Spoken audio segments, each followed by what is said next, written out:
बच्चों, आज हम कक्षा 10 क्षितिज के दूसरे पाठ राम लक्ष्मण परशुराम संवाद का अध्ययन करेंगे। यह काव्य खंड का दूसरा पाठ है। इस पाठ के पहले पैराग्राफ में ये बताया गया है कि जनक की पुत्री सीता का स्वयंवर है और उनके स्वयंवर का यह दृश्य है। राजा ने सभी देशों के राजकुमार और राजा बुलवाए थे, जिससे उनकी पुत्री सीता उनमें से अपने लिए योग्य वर चुन सके। परंतु उस स्वयंवर की एक शर्त यह थी कि जो शिव का धनुष उठाकर उस पर प्रत्यंचा चढ़ा देगा, उसी के साथ राजकुमारी सीता का विवाह होगा। राजा जनक के पास शिव जी का एक धनुष था, जो कि अत्यंत भारी था और उसको कोई भी टस से मस नहीं कर सकता था, अर्थात हिला नहीं सकता था।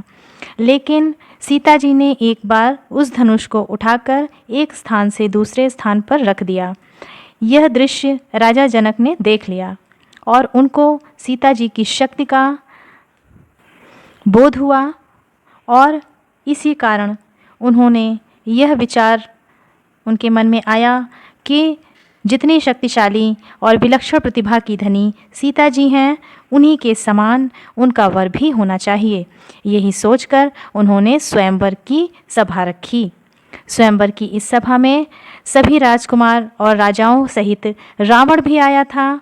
राम लक्ष्मण भी अपने गुरु विश्वामित्र के साथ आए थे। इस प्रकार जब स्वयंवर शुरू हुआ तो कई राजाओं ने प्रयास किया, परंतु कोई भी धनुष को हिला न सका। जब श्री रामचंद्र जी की बारी आई तो उन्होंने धनुष को आसानी से उठा लिया और उस पर प्रत्यंचा चढ़ाने लगे, परंतु प्रत्यंचा चढ़ाते ही उनका वह धनुष टूट गया और उस धनुष के टूटते ही बहुत ही भयंकर आवाज़ हुई, जिसके कारण सभी देवताओं को ये विदित हुआ कि वह धनुष टूट गया है। परशुराम जी को जब इसका संदेश प्राप्त हुआ तो वह बहुत ही क्रोधित होकर के उस सभा में पधारे। सभा में अत्यंत क्रोधित होकर परशुराम आए और उन्होंने कहा, नाथ शंभुधनु भंज निहारा, होई केवक दास तुम्हारा। अर्थात लक्ष्मण जी ने परशुराम के क्रोध का उत्तर इस प्रकार से दिया कि उन्होंने कहा कि हे नाथ, हे मुनि, जिसने भी शंभुधनु अर्थात शिव का धनुष तोड़ा, भंज निहारा अर्थात तोड़ा है, वह अवश्य ही कोई आपका दास होगा। ऐसु काह कहिय किन मोही, सुनी रिसाई बोले मुनि को ही। इस प्रकार लक्ष्मण जी कहते हैं कि आप मुझसे कहिए क्या कहना है। कहिए का अर्थ कहिए और काह का अर्थ क्या। यह सुनकर मुनि क्रोध के साथ में बोले, सेवक सोजो करे सेवकाई, अरे करनी करी करिए लड़ाई। अर्थात परशुराम जी ने कहा कि सेवक वह होता है जो सेवकाई करे अर्थात सेवा करे, ऐसा कार्य नहीं करता। अरे करनी का अर्थ जो शत्रुता वाला कार्य करता है, वह उसके साथ तो लड़ाई करना ही ज़रूरी है। तो उन्होंने कहा कि जो भी सेवक होता है वो सेवा करता है, वह लड़ाई वाला कार्य नहीं करता है। सुनहु राम जही शिव धनु तोरा, सहस बाहु सम सो रिपु मोरा। सहस बाहु जो हैं वह परशुराम के शत्रु थे, वह भी एक राजा थे और इनके शत्रु रह चुके थे और उनका भी वध इन्होंने किया था।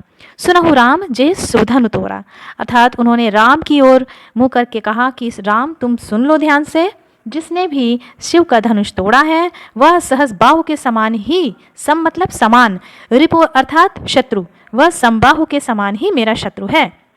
सो बिलगाऊ बिहाई समाजा, न तमारे जही हैं सब राजा। परशुराम जी ने कहा कि जिसने भी शिव धनुष तोड़ा है उसको इस समाज से, इस सभा से, बिलगाऊ मतलब अलग कर दो, बिहाई बाहर कर दो, इस समाज से अलग करके उसे बाहर निकालो, और नहीं तो क्या होगा, न तो मारे जई हैं सब राजा, नहीं तो सभी राजा मारे जाएंगे। सुनि मुनि वचन लखन मुस्काने, बोले परस सुधर ही अवमाने।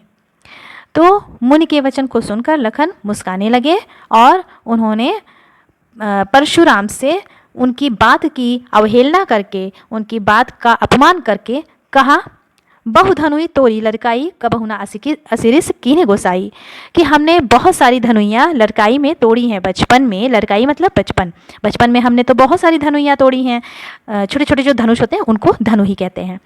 कबहु ना असिरिस कीने गोसाई, गोसाई अर्थात प्रभु आपने कभी भी इस प्रकार से, रिस मतलब क्रोध, असी मतलब ऐसे, इस प्रकार से कभी भी आपने क्रोध नहीं किया।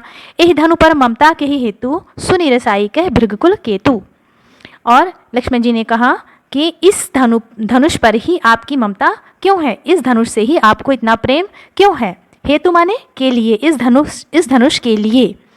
सुनि रिसाई यानी कि मुनि, रिसाई मतलब क्रोध, क्रोध से बोले। मुनि को क्या कहा गया? भृगुकुल केतु। वे भृगुकुल के थे, अर्थात भृगुकुल के ही पुत्र थे। जैसे कि सूर्य वंश के होते हैं, कुल भी होते हैं, वंश होते हैं, इस प्रकार से ये भृगुकुल के पुत्र थे। तो उन्होंने क्रोधित होकर कहा, क्या कहा? रे नृप बालक कालबस बोलत तो ही न संहार। नृप बालक, नृप माने राजा, कालबस मतलब काल के वश में होकर।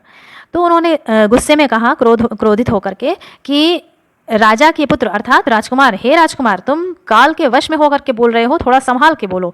तुमको मतलब बोलने का तरीका नहीं है, तुम जिस तरह बोल रहे हो उस प्रकार से तुम्हारी मृत्यु निश्चित है। तुम काल के वश में हो और संभाल कर बोलो। धनु ही सम त्रिपुरारी धनु विदित सकल संसार। उन्होंने कहा कि छोटी छोटी जो बचपन की तुम्हारी धनुइयाँ हैं उनके सम मतलब समान, मतलब इक्वल, उनके इक्वल में, उनके समान में त्रिपुरारी का धनु किस प्रकार हो सकता है?